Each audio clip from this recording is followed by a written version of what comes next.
Hey guys, today I'm doing another solve critique for another solver in my area, a guy named Ron, and he is, I believe, kind of low 8 average, so he's quite a high level solver, and yeah, I think he's probably a bit better than me actually. So keep that in mind as I'm critiquing him. Yeah, and you'll probably see throughout the video that I find things in his solves that I wouldn't do and that I should do. So it's sort of a critique going both ways in this case.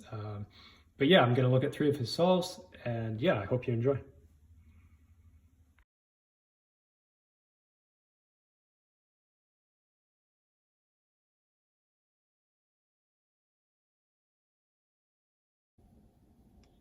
So for your first scramble, you had a bit of a tricky cross. You had your cross pieces here, here, here, and here. And you noticed that you had this pair built for you, and you found a way to preserve that, which was quite nice. So you started with a B2 like that, then inserted these 2 guys, orange and blue, and then before aligning them, you took advantage of this free left layer and moved this pair out of the way. Then aligned your cross, rotated, inserted this pair, rotated again, and then inserted your last cross piece with an F2. So a couple of things to mention on that. For one, like, it's obviously great that you were able to preserve that pair. Looking at, if we just stuck with your solution, one thing to mention is you did start with your cross color white on the bottom here, which made the B2 start a little bit awkward. I think if you had started with your cross color on back like this, it would have been a much easier start. So that's just one thing to think about. So if we do that, and then, yeah, and then you can kind of like get this left hand ready as you do that B2. So you do that the same. And then from here, a couple things. One is from this point, we can insert this pair, and even though you have to rotate, your next pair is going to be this orange green. So even though you have to rotate, I think it's easier if you just insert this piece with an cross piece with an L2, because you avoid this, when you rotate, you have to do this massive regrip. So if you just do L2 into this pair, I think that's going to be a bit faster. Another thing to think about is if we start your cross solution the same, with red, then orange, blue, like that, and then you did an L prime to put this pair in the top layer. From this point, you did a D prime and then rotated, and those two you can kind of combine into a U wide prime. So yeah, that would definitely be preferable in this case because well, a D prime and then rotate basically does the exact same thing, and this is a lot more efficient. So then you could have just inserted that and then continued on the same. Full disclaimer, this is like a really big weakness of mine, using wide moves in cross to take advantage of these things. So even though, like, looking at it slowly, I can see that that would be good. This is something I have to work on myself because I don't find those easily in solves. And then the only other thing I would mention is, I'd like to maybe just show a different cross solution. Not that it's clearly better than yours, but I think it's interesting to look at different ones and maybe give you a different look. So something that I might have done, again, looking to preserve this pair, is put in orange, blue, then green, and then you have those 3 pieces, and you could do a D to insert this guy and then preserve this pair, either by moving it out of the way, or I would probably go like that and then align, and you would have that pair ready to go. So just a different way of basically accomplishing the same thing. So moving on to your F2L, you finished your X cross facing green, and then you were ready to go for this guy. So you did orange, green, like that, which is good. And then you had this pair, which you needed a rotation for. So you actually, I think you had a bit of trouble finding this pair. I think you might have done this first and then seen it and then gone right into it like that. And then you just had this pair as your last one. So those are all fine solutions, nothing really to say there. Only thing like maybe to mention is after this guy, if you had like looked ahead better to this one, I think maybe a better solution instead of rotating would be, I don't know if it's actually better, but it is what I would do. I would split it up first and then rotate. So yeah, I don't think that's necessarily better, but something to consider, I guess. For the last layer, you were faced with this OLL, which is a bit of a tricky one, used in the wide move algorithm, which I don't use, so I can't finger trick it well, but you executed it very nicely, so nothing to say there. And then you just had an RA perm with a U prime AUF.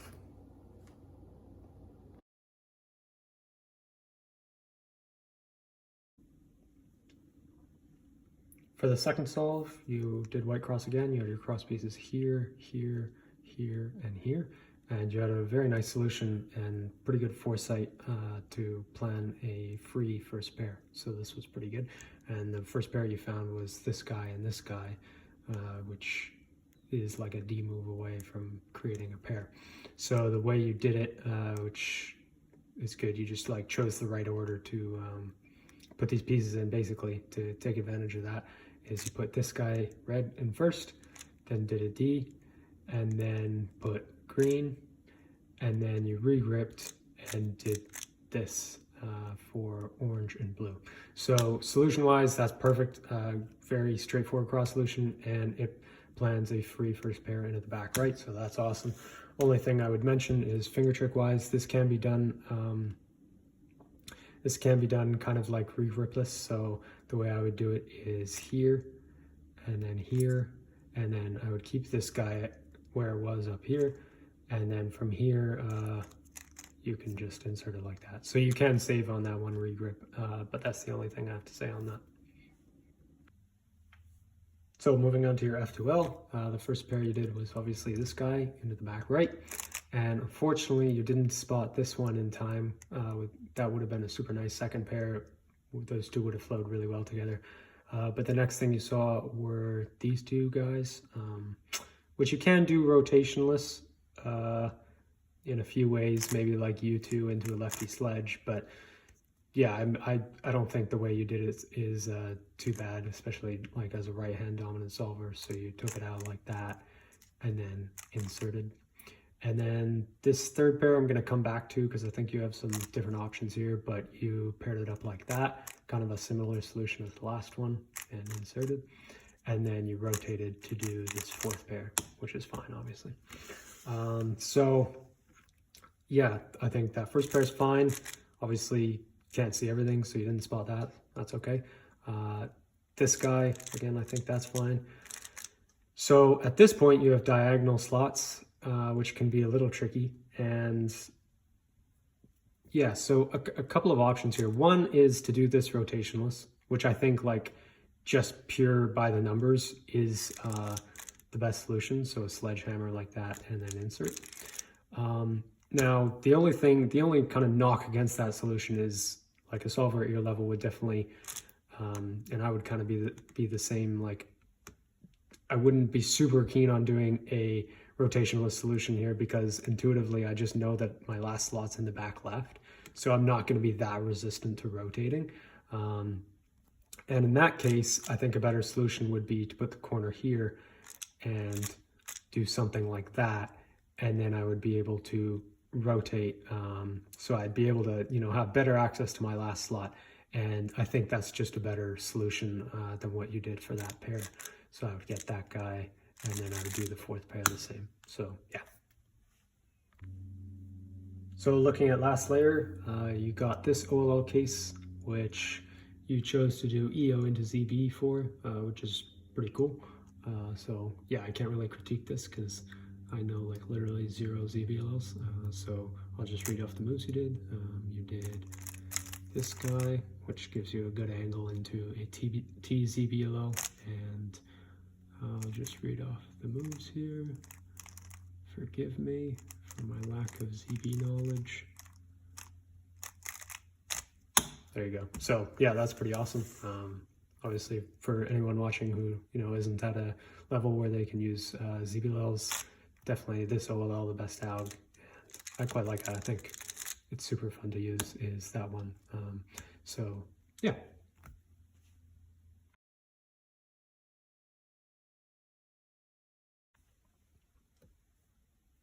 So for the third solve, you had your cross pieces here, here, here, and here.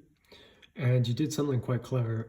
You noticed that you had this corner attached to the green piece, and this guy was oriented and in a pretty good spot.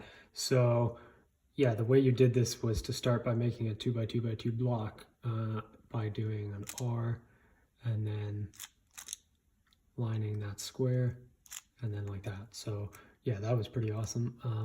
Very clever. Then for these two pieces, they're left in kind of an awkward spot. The way you did it was to first insert blue like that, and then red like that. So yeah, I don't think that's too bad. They were definitely like in kind of a tricky spot. The only thing like I might consider is build our block here is you could insert them. It's a little tricky finger trick wise, but you could do that. So yeah, again, a little awkward, but I think you did pretty well there. So moving on to F2L, you finished your X cross with the pair in the back, which is good. And the next thing you saw was this red-green. So you rotated and did them like that, which is good. Then you had this pair, which I feel like we've seen a few of these in your solve so far. And you did the same solution as you normally do. You took it out and insert it into the back. And then you were left with this guy, which, yeah, I mean, I might have rotated this way to do it left-handed. It's, you know, it's tricky to see immediately that a sledgehammer will solve EO here.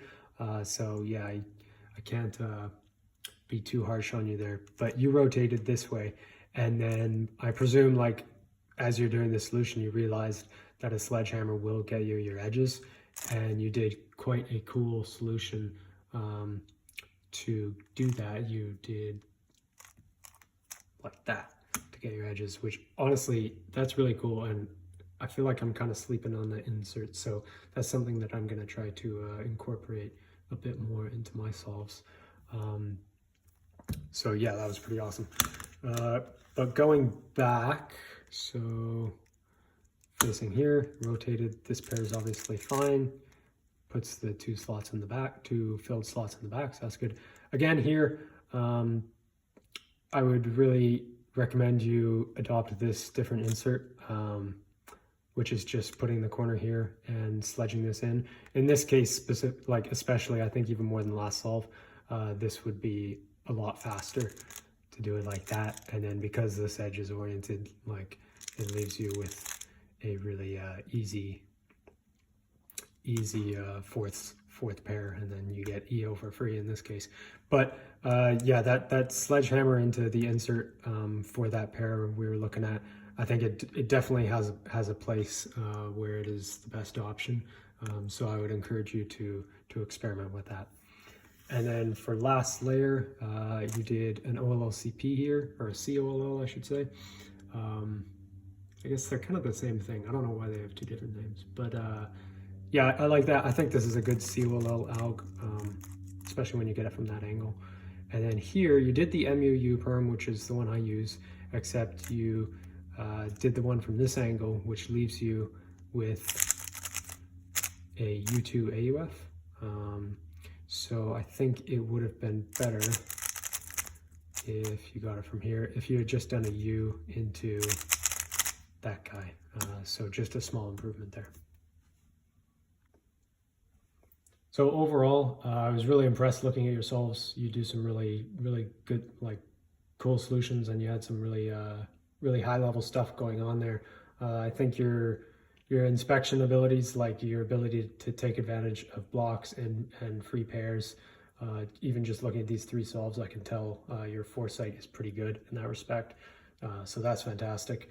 And you're also utilizing ZBLL and I know you use it for other cases. You like going EO into ZB, which is obviously pretty high level stuff. So that's all great. I mean, you have the tools to really take your solving to a very high level, which is awesome. In terms of like improvements you can make, one is I do see small inaccuracies, especially in the start of your solve, finger trick wise. And this is honestly, I feel like such a difficult thing because, you know, when you're in the flow of F2L and you're doing normal F2L solutions, you know, for a guy your level, you're obviously, you know, choosing the right finger tricks. But for the start of the solve, when you're doing cross or X crosses even, you're using combinations of moves that you might not see super often, and they're often like multiple, like 3 or 4 or even 5 gen, which can be difficult to make it flow well. And so, yeah, the way I would go about practicing that is just by, you know, for example, on the third solve we looked at, you obviously found a great solution. If you're solving at home, you know, find that great solution and then really take your time and think about what finger tricks you can use. If you can avoid any regrips or rotations and stuff like that, the best way to improve this is really through like deliberately pushing your brain to find small improvements. So that would be one thing I would do one thing I would recommend doing in your case.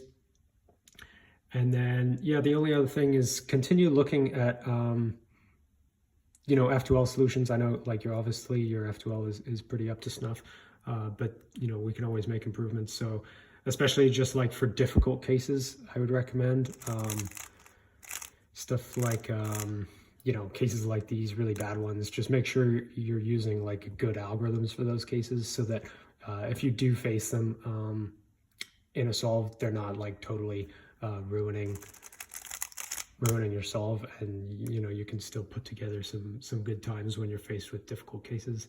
And then for last layer, you know, your finger tricks seem to be good. You seem to have everything going there.